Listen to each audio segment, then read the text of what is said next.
اعوذ باللہ من الشیطان الرجیم بسم اللہ الرحمن الرحیم۔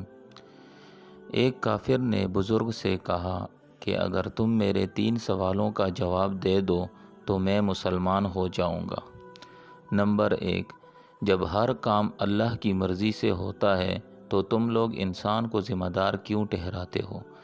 نمبر 2، جب شیطان آگ کا بنا ہوا ہے تو اس پر آگ کیسے اثر کرے گی؟ نمبر 3، جب تمہیں اللہ تعالیٰ نظر نہیں آتا تو تم اسے کیوں مانتے ہو؟ بزرگ نے اس کے جواب میں پاس پڑا مٹی کا ڈھیلا اٹھا کر اسے مارا۔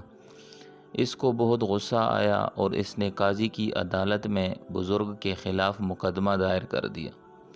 قاضی نے بزرگ کو بلایا اور ان سے پوچھا کہ تم نے کافر کے سوالوں کے جواب میں اسے مٹی کا ڈھیلا کیوں مارا؟ بزرگ نے کہا کہ یہ اس کے 3 سوالوں کا جواب ہے۔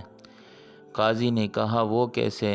بزرگ نے کہا اس کے پہلے سوال کا جواب یہ ہے کہ میں نے یہ ڈھیلا اللہ کی مرضی سے اسے مارا تو یہ اس کا ذمہ دار مجھے کیوں ٹھہراتا ہے؟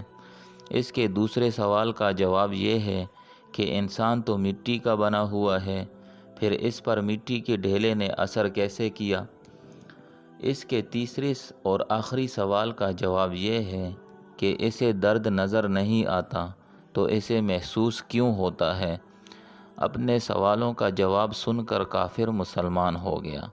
سبحان اللہ و بحمدہ، سبحان اللہ العظیم۔